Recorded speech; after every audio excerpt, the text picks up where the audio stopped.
Ini fungsi hadis Nabi SAW, menjelaskan keumuman, membatasi kemutlakan, dan menjelaskan kemujmalan Al-Quran. Jadi dia fungsinya sebagai penjelas.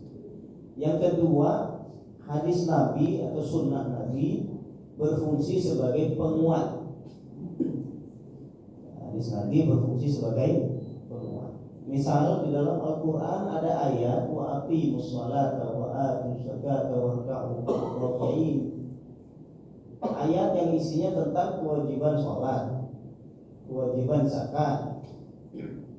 Kemudian ada hadis Nabi yang juga punya isi yang sama, yaitu kewajiban sholat, kewajiban zakat. Jadi dia fungsinya menegaskan apa yang ada di dalam Al-Quran.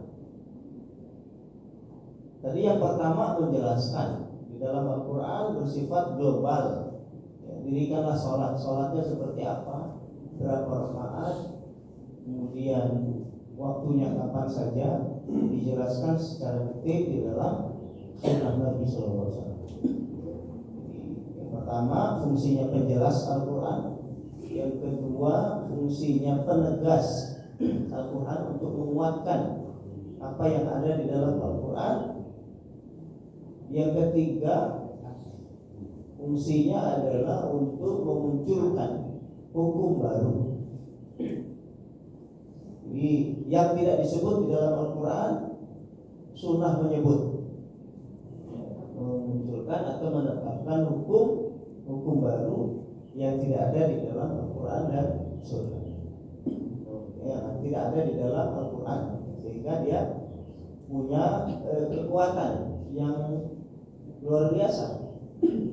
Ketika orang menolak sunnah, ada kelompok Quraniyun. Kelompok Quraniyun ini kelompok apa sekarang? Yang menolak sunnah karena Al-Quran sudah sempurna, Al-Quran sudah lengkap, tidak ada lagi penjelasan. Kalau ada yang mengatakan Al-Quran kurang sempurna, berarti problem dia. Kayak sunnah ditolak, qiyas ditolak, ijma ditolak, sumber-sumber hukum banyak itu ditolak. Karena alasannya ma farratna fil kitabi min syai'. Kami tidak melewatkan sedikit pun di dalam Al-Quran kecuali dijelaskan.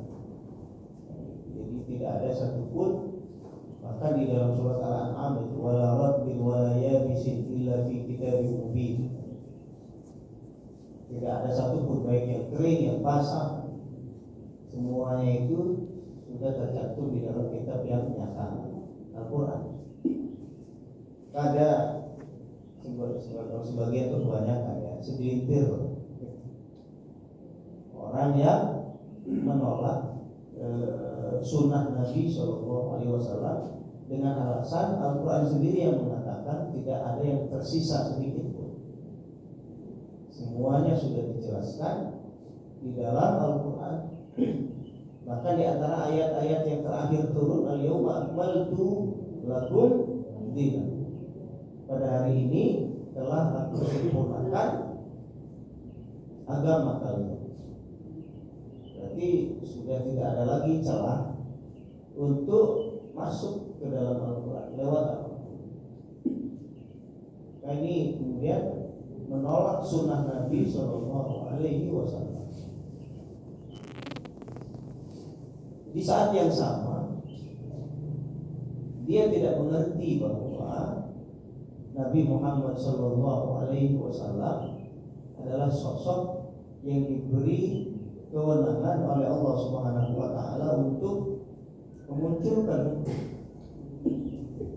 Tentunya semua ini atas dasar wahyu dari Allah Subhanahu wa taala. Karena di dalam surat An-Najm juga disebutkan wa ma yantiqu 'anil hawa in huwa illa wahyun yuha. Jadi dia Nabi Shallallahu Alaihi Wasallam tidak berkata sesuai dengan hawa nafsunya, melainkan wahyu yang diwahyukan kepadanya. Jadi apa yang disampaikan oleh Nabi Muhammad SAW lewat hadis-hadisnya itu tidak bertentangan dengan apa yang tertera di dalam Al-Quran.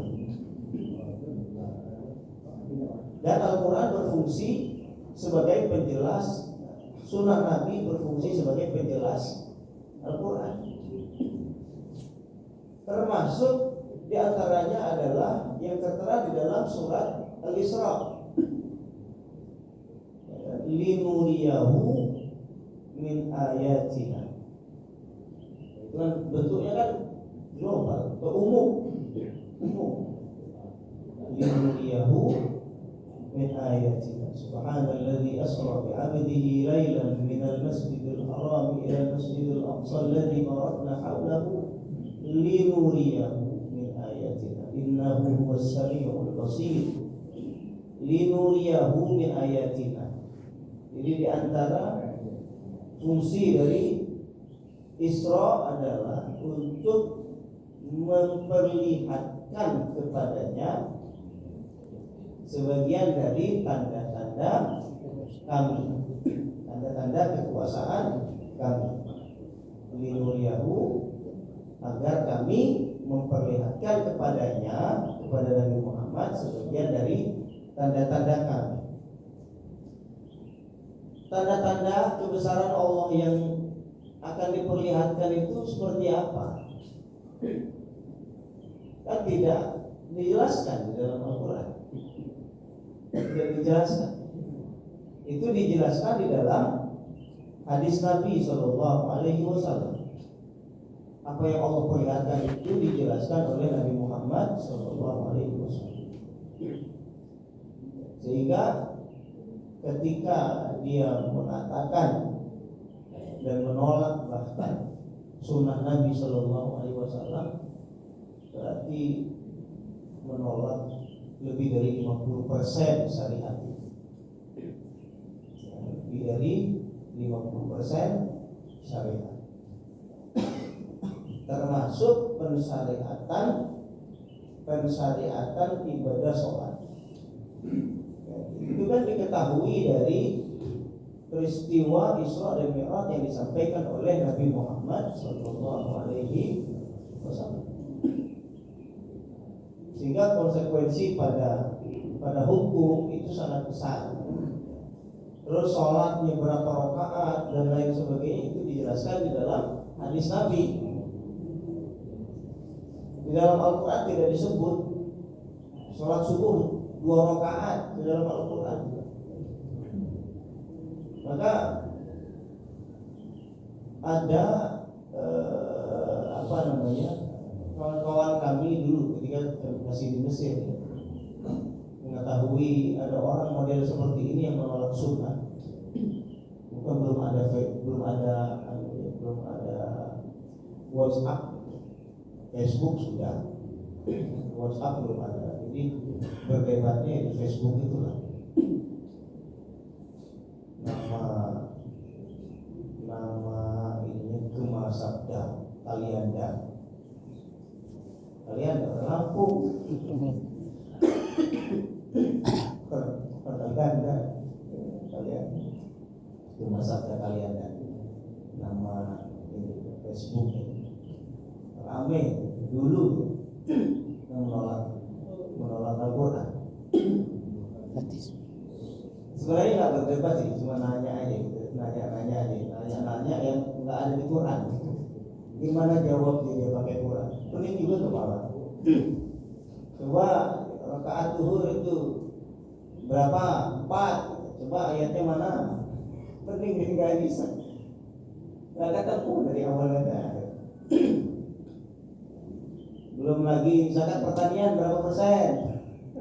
Coba ayatnya mana? Nggak ada. Secara detail nggak ada di dalam Al-Quran. Maka mau tidak mau harus membutuhkan sunnah. Mau tidak mau. pertanian berapa persen yang dikeluarkan. Kemudian kalau dia sudah memiliki bahan makanan pokok, beras atau gandum, berapa kilogram, itu kan tidak ada di dalam Quran. Di dalam Al-Quran surat Al-A'raf itu hanya menyebutkan wa atu haqqahu yauma hasadi. Wa atu haqqahu yauma hasadi. Keluarkanlah haknya pada saat panen tiba. Gitu aja disebutnya.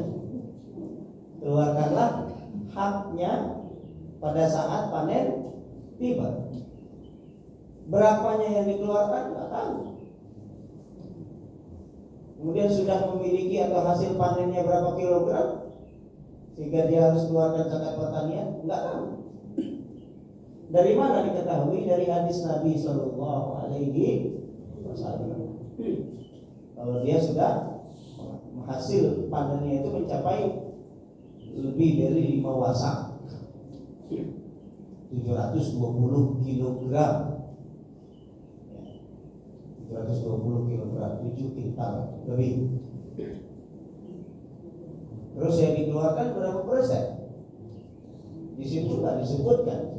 Keluarkan haknya, gitu saja. Haknya itu berapa? 10% kah, 5% kah, 20% kah? Itu dijelaskan di dalam hadis Nabi Shallallahu Alaihi Wasallam. 10% kalau pengairannya tak ada hujan, nah, keluarkan 10% dari hasil panen. Kalau pengairannya dengan modal atau membuat sendiri, membuat sumur bor atau membuat bendungan atau membeli, nah, ini zakat pertaniannya 5%. Dari mana tahu? Dari hadis Nabi Muhammad Sallallahu Alaihi Wasallam. Masuk tanda-tanda yang Allah perlihatkan kepada Nabi Muhammad Sallallahu Alaihi Wasallam ketika Isra dari Masjidil Haram ke Masjidil Aqsa, itu kan banyak melihat peristiwa-peristiwa, gambaran-gambaran, dan itu diketahui di dalam hadis Nabi Muhammad Sallallahu Alaihi Wasallam. Di hadis At-Tabarani dan Al-Bazzar, annahu alaihi salatu wassalam marra ala qaumin yazra'una wa yahsuduna fi yawm. Sebagaimana yang telah kita ketahui pada pertemuan yang lalu, bahwa Nabi Muhammad Sallallahu Alaihi Wasallam dalam Isra-nya itu melewati masyarakat yang menanam dan memanen di hari yang sama. Paginya nanam, sorenya manen. Besoknya gitu juga. Paginya nanam, sorenya panen. Setiap hari seperti itu. Jadi dalam sehari itu nanam dan panen. Kalau modelnya kayak gini nih, wah, suasana pangan gitu. Ya, kekurangan beras. Sekarang aja nggak kurang, Ustaz, beras Ustaz aslinya mah aslinya. Nah, kita itu sekali lempar benih langsung tumbuh, saking suburnya, saking hebatnya. Makanya kalau sampai beras masukkan dari negara lain kan jadi pertanyaan besar, kan? Karena tanah kita tanah surga. Ya, sekali lempar benih langsung tumbuh. Faqala li Jibril alaihi salam, Nabi bertanya kepada malaikat Jibril, "Ma hadza?" Siapa orang-orang ini? Al-mujahiduna fi sabilillah. Mereka lah orang-orang yang berjihad di jalan Allah Subhanahu wa ta'ala. Tudha'aful hasanatu ila 700 dha'fin. Jadi kebaikan yang dilakukan itu dilipat gandakan 700 kali lipat. 700 kali lipat. Satu kebaikan. Wa ma anfaqu min syai'in fa huwa yukhlifuh. Tidaklah mereka menafkahkan, menyedekahkan, menzakatkan, memberikan sedikit pun dari yang mereka miliki, huwa yukhlifu, melainkan Allah Subhanahu wa taala pasti akan mengganti yang diberikan itu, yang dikeluarkan. Maka di dalam hadis Nabi yang lain disebutkan manaqasa malun min shadaqah, tidak akan pernah berkurang sedikit pun harta disebabkan sedekah. Justru dengan disedekahkan harta itu sebenarnya berkembang. Walaupun secara real misalkan orang melihatnya berkurang, 1 juta disedekahkan 100.000, jadi tidak 1 juta lagi tapi 900.000. Realitanya memang berkurang, tetapi bagi hamba-hamba Allah yang tercerahkan hatinya, dia tidak melihat yang ada di tangan dia, tetapi dia melihat nanti balasan yang akan Allah berikan di surga. Jadi sudah orientasinya ukhrawi. Jadi memang itulah yang dituju, dan itulah yang semestinya ada pada hati setiap hamba Allah. Orientasinya adalah ukhrawi. Kalau bahasa kita nabung.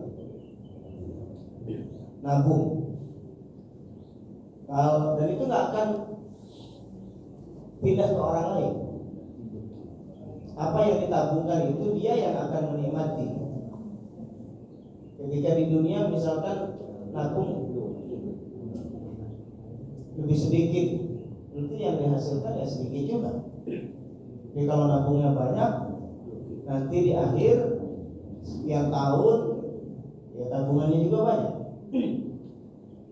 Orang yang ketika melakukan kebaikan tujuannya adalah ukhrawi orientasi akhirat, tabungan dia nanti di akhirat akan banyak sekali, maka walaupun kelihatannya berkurang di tangan, tetapi dia merasa tenang. Kita mau pahit aja dulu lah, makan seadanya lah, ini duit ini ditabung aja, dia akan bisa qanaah, bisa prihatin, bahasa orang tua kita dulu, bisa prihatin, bisa qanaah, sehingga makan nasi garam jadilah. Karena dia punya tujuan dengan menabungkan ini, dengan menabungkan kebaikannya yang akan dia ambil nanti di akhirat. Jadi nggak diblokir di akhirat, tetapi dia tabungannya utuh kembali kepada kita semuanya. Kemudian wa huwa khairur raziqin, dan Allah Subhanahu wa taala zat yang maha pemberi rezeki terbaik. Maka dikatakan rezeki seseorang itu tidak akan mungkin dimakan oleh orang lain. Mustahil. Syekh Mutawalli Sya'rawi dulu pernah mengatakan begini, ulama ahli tafsir Mesir, Allah Subhanahu wa taala menjamin rizki 99%. Setan nakut-nakuti dengan kefakiran 1%. seperti yang ada di surat Al-Baqarah, yaitu kumul fakir. Itu setan itu kan nakut-nakuti dengan kefakiran. Allah Subhanahu wa taala memberi kabar dan menjamin rizki 99%. Setan nakut-nakuti kefakiran 1%. Masa memilih 1% dari 99? Jadi orang kebanyakannya malah dikhawatirkan dengan 1% itu, padahal ada 99%. Tapi karena godaannya yang begitu besar, yang begitu kuat, sehingga orang takut untuk sedekah, takut untuk infak, takut untuk memberi. Kenapa? Karena takut miskin. Yang ditakut-takuti oleh setan 1%, kecil betul. Sampai-sampai ada yang tega bunuh anaknya karena takut nggak makan, takut tidak bisa ngasih makan, akhirnya dibunuh anaknya. Kalau anaknya banyak ya sebagian yang dibunuh. Realita itu kita saksikan di tengah-tengah masyarakat kita karena takut tidak makan itu. Ternyata Al-Quran ini seolah turun sekarang,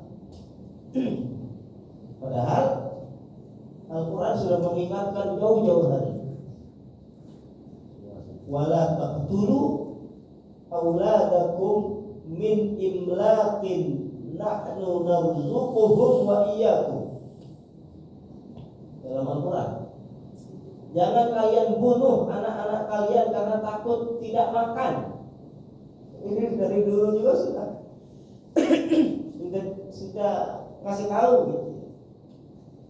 Kalau kita itu kan mikirnya tega amat gitu, bunuh anak sendiri. Ternyata ada wala taqtulu auladakum min imlaq. Imlaq kelaparan, takut nggak makan. Jangan kalian bunuh anak-anak kalian karena takut tidak makan. Nahnu narzuquhum wa iyyakum. Kami yang memberi mereka rezeki dan juga kami yang memberi kalian rezeki. Jadi anak-anak kalian itu kami yang memberi rezeki, bukan kalian. Jadi biarkan mereka hidup, biarkan mereka hidup. Orang gila aja bertahun-tahun hidup, ya kan? Tidak punya siapa-siapa, tidak ada yang peduli sama dia. Mau nyari kerjaan siapa yang mau menerima? Tidak ada. Tapi bertahun-tahun hidup. Bahkan yang sehat mati duluan. Yang gila ini lama betul matinya, hidup terus sehat. Makanannya dari sampah-sampah tapi sehat. Orang gila ini tawakal tinggi betul. Gak mikir ke depan apa, yang penting hidup aja. Hidup. Apalagi yang sehat, yang akalnya normal, yang bisa berpikir. Masa gara-gara gak bisa makan atau takut gak makan dibunuh anaknya. Sementara setiap manusia itu membawa rezekinya sendiri-sendiri. Membawa rezekinya sendiri-sendiri. Walaupun dalam realita mungkin wasilahnya adalah seorang bapak, wasilahnya seorang bapak. Tetapi sejatinya anak itulah yang membawa rezekinya. Paling minimal memberikan semangat kepada ayahnya untuk giat bekerja. Itu kan rezeki juga dari anak itu. Motivasinya dari sang jabang bayi ini. Keluar anak, semangat lebih dari rezeki. Pulang ke rumah disambut anak kita yang lucu gitu, umur setahun, 2 tahun, 3 tahun. bapaknya pulang kerja di pintu, anak kecil kita baik dan nyambut gitu kan, senang gitu. Semangat lagi ya, untuk mencari rezeki Allah Subhanahu wa ta'ala yang halal tentunya, halal dan thayyiban, yang halal dan baik. Kita kan nggak tega gitu ya melihat wajah bayi yang lucu kayak gitu terus dikasih yang haram. Nggak tega. Semaksimal mungkin untuk menghasilkan rezeki yang halal dan baik. Wa huwa khairur raziqin, dialah sebaik-baiknya pemberi rezeki. Allah Subhanahu wa ta'ala telah menguatkan hamba-hambanya. Saya memberikan 99% jaminan rezeki kepada kalian, sementara setan menakut-nakuti kefakiran 1%. Maka alangkah ajaibnya ketika seseorang mengambil 1%, meninggalkan 99%. Summa ata ala qaumin turdahu ru'usuhum bis-sakhr. Kemudian Nabi Muhammad SAW melewati masyarakat, melewati satu kaum yang kepalanya ini dilempari batu. Batunya batu besar ya, sakhr, batu besar. Dilempari batu sampai pecah kepala, sampai gelinding pecah. Ulama radukhat adat kama kanat. Setiap kali kepalanya pecah dilempar batu itu, balik lagi kepalanya, lempar lagi pecah lagi, balik lagi, lempar lagi pecah lagi, balik lagi. Wala yaftu anhum min dzalika syai'un, tidak pernah berhenti, terus saja gitu. Lempar lagi pecah kepala, balik lagi, lempar lagi, balik lagi, begitu. Kemudian malaikat Jibril ketika ditanya oleh Nabi Muhammad SAW, siapa orang-orang ini? Malaikat Jibril menjawab, haula'i alladzina tatathaqalu ru'usuhum 'anis salatil maktubah.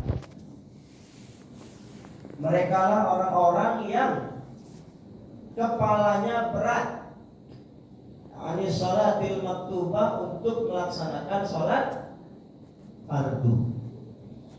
Sholat fardu nih yang 5, apalagi sunnahnya ya, fardu susah, kepalanya berat.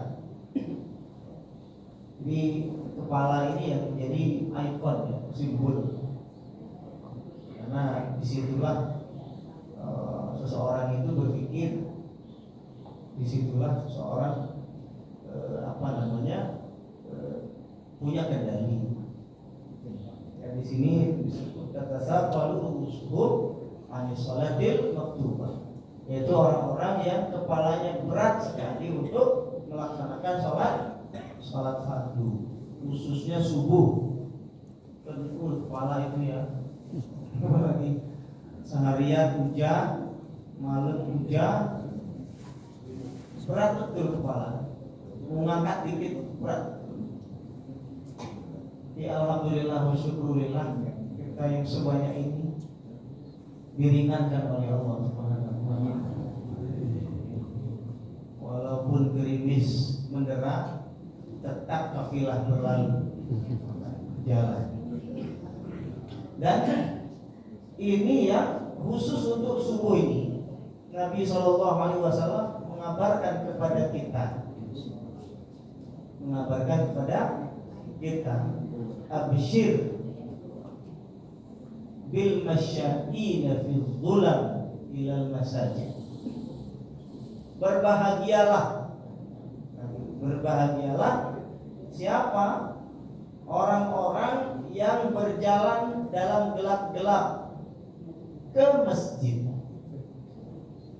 Ya kita inilah, berbahagialah orang-orang yang jalan dalam gelap-gelap ke masjid. Gelap kan tadi ke masjid? Gelap. Mataharinya belum terbit, gelap ke masjid. Orang-orang yang melaksanakan sholat subuh di masjid berbahagia dengan apa? Bin nurit tami yaumil qiyamah. Karena diberi cahaya yang sempurna pada hari kiamat nanti. Dan melewati jembatan Sirat sesuai dengan tingkat cahaya yang dimiliki.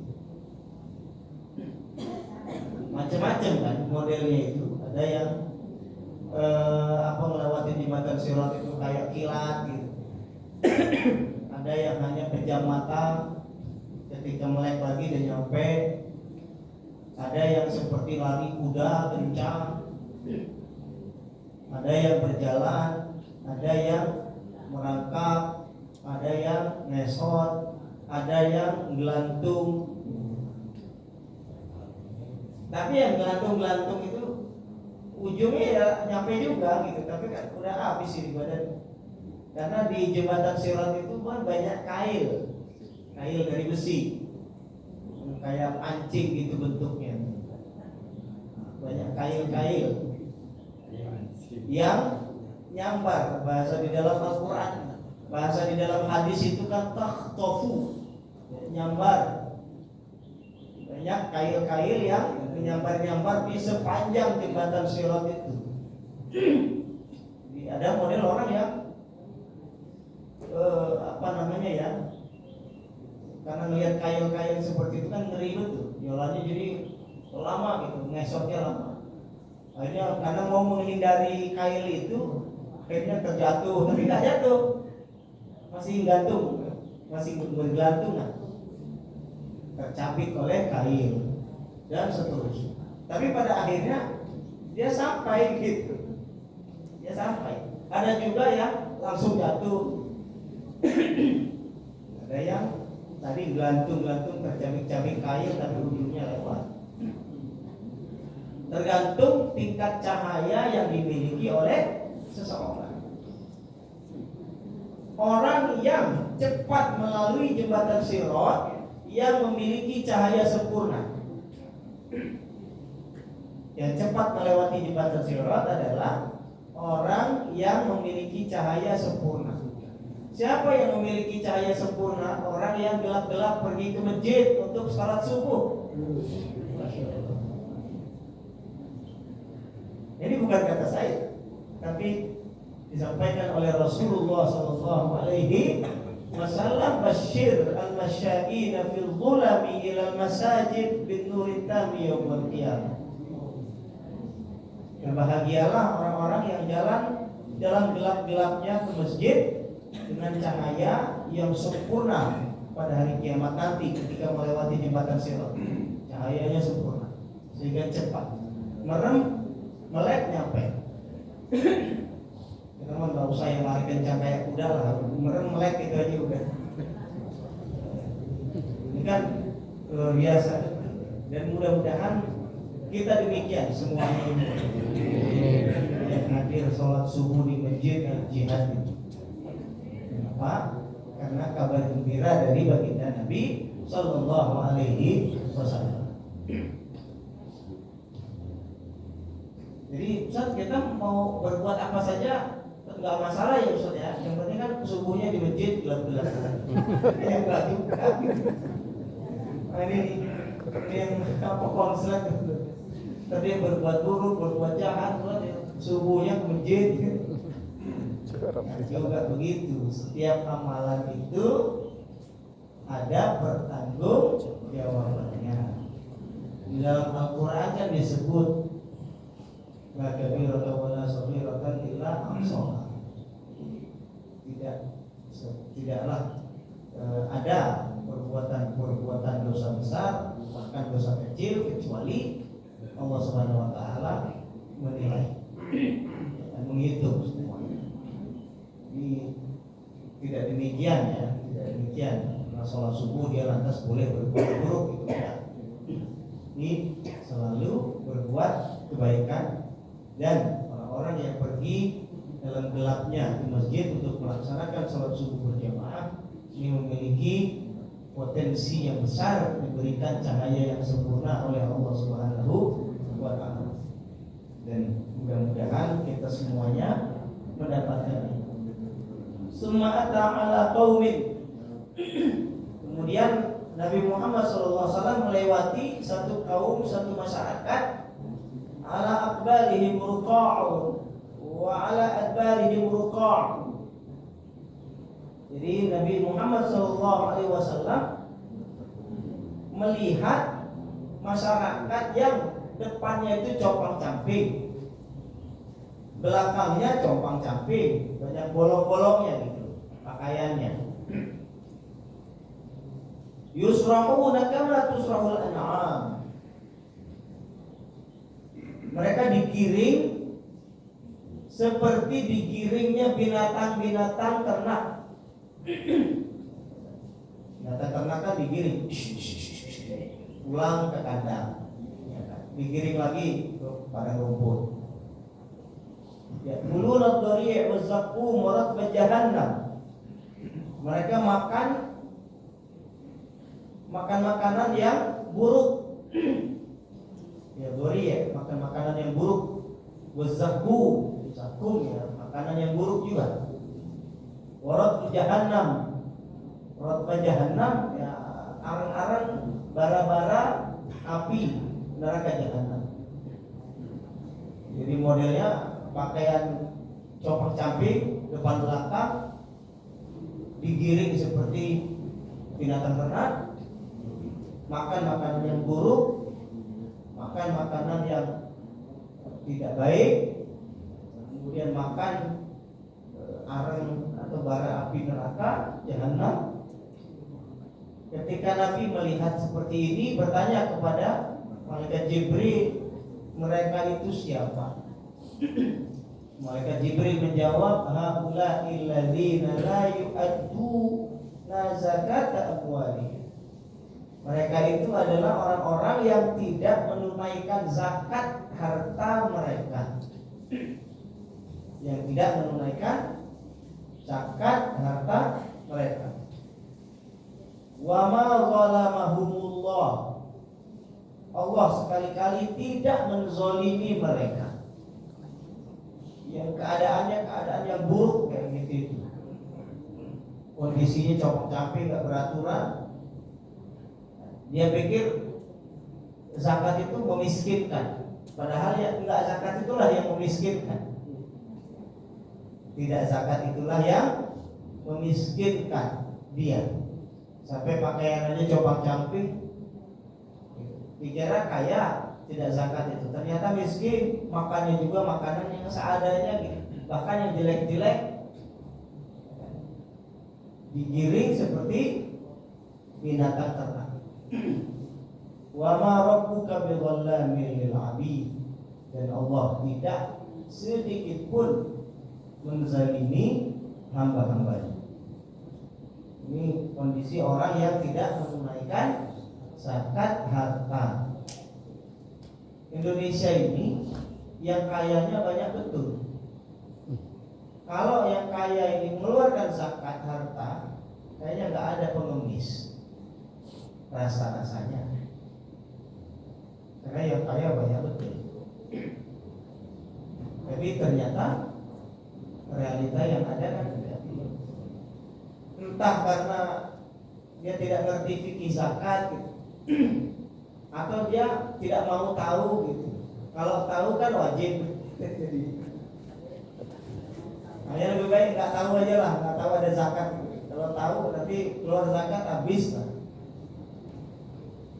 Masya Allah. Dan ini yang perlu betul-betul ya, dipahami oleh kita bersama. Maka ngaji seperti ini kan penting. Saya ini punya harta sekian. Zakatnya berapa kira-kira? Dan banyak ulama, banyak kiai juga. Dia tidak ada alasan untuk tidak bayar zakat karena nggak ngerti fikih zakat. Dia nggak perlu ngerti fikih zakat, dia datangi kiai. Punya harta sekian, zakatnya berapa Pak Kiai? Pak Kiai nyebut sekian, udah zakat. Tsumma ata ala qaumin baina aydihim lahmun nadijun fi qidr wa lahmun nayyun khabis. Kemudian berjalan lagi melewati satu masyarakat, satu kaum. Di tangan mereka ada dua daging, satu daging yang matang di wadah, di wajan, ya, di wajan, daging yang matang, lezat, nikmat, harumnya aja luar biasa nikmat. Walahmun nayyun khabis, dan daging yang mentah, buruk, tidak enak. Faja'alu ya'kuluna minan nayyil khabis wa yada'una an-nadij.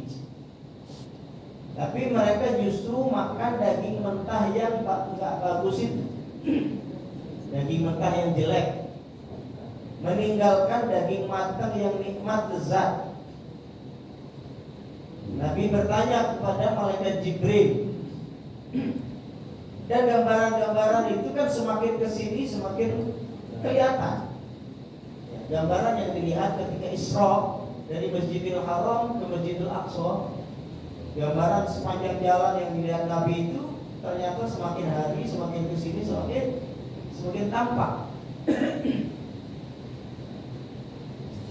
Nabi bertanya kepada malaikat Jibril, siapa orang-orang itu? Ada daging matang, tapi milihnya daging mentah. Tapi bukan daging mentah yang kemudian kita bisa olah gitu ya, enggak. Kalau kita korban daging mentah yang diolah bermacam-macam, enggak. Ini milih daging mentah yang dimakan langsung, dan dia buruk. Kemudian malaikat Jibril berkata, hadzal rajulu min ummatik. Orang ini dari umatmu, masuk dalam kategori umatmu. Takunu indahul mar'atul halalut thayyib. Dia punya perempuan yang halal, yang bagus, yang indah, yang nikmat, yang lezat, istrinya. Dia punya istri yang halal, perempuan yang halal, yang bagus. Fayati imra'atan khabizatan fayabitu indaha hatta yusbih. Tapi dia malah datangi perempuan yang jelek. Kemudian dia tidur bersamanya, bermalam bersama perempuan jelek itu sampai pagi. Ini kan semakin kesini semakin tampak jelas gitu ya. Model-model begini di gambaran yang ada dalam Isra Nabi Sallallahu Alaihi Wasallam. Akhirnya kan film-film itu kan menjelaskan realitas sebenarnya. Ada layangan putus, ya kan, selingkuh. Ada ipar adalah maut. Ya. Ada yang baru lagi jangan main hati, film-film itu. Ustaz tahu judulnya. Ini kan gambaran yang dulu dilihat oleh Nabi Sallallahu Alaihi Wasallam. Ada daging matang, ada daging mentah, yang dipilih dimakan daging mentah. Ada wanita yang halal yang bagus, tapi milihnya wanita yang tidak halal dan buruk. Wal mar'atu taqumu min 'indi zawjiha halalan thayyiban. Begitu juga perempuan, dia punya suami yang halal, yang bagus, yang nikmat. Fata'ti rajulan khabisan, tapi dia malah mendatangi laki-laki lain, tidur bermalam bersama laki-laki lain itu sampai pagi. Ketika pulang ditanya dari mana? Meeting. Ada lembur kerja kantor, tapi lemburnya di hotel. Mudah-mudahan kita dijaga oleh Allah Subhanahu wa Ta'ala dari hal-hal ini. Beberapa gambaran akan kita gambaran-gambaran yang lain pada pertemuan berikutnya apa saja yang dilihat baginda Nabi Muhammad SAW ketika perjalanan Isra dari Mekah ke Palestina. Demikian sementara yang dapat disampaikan pada kesempatan ini.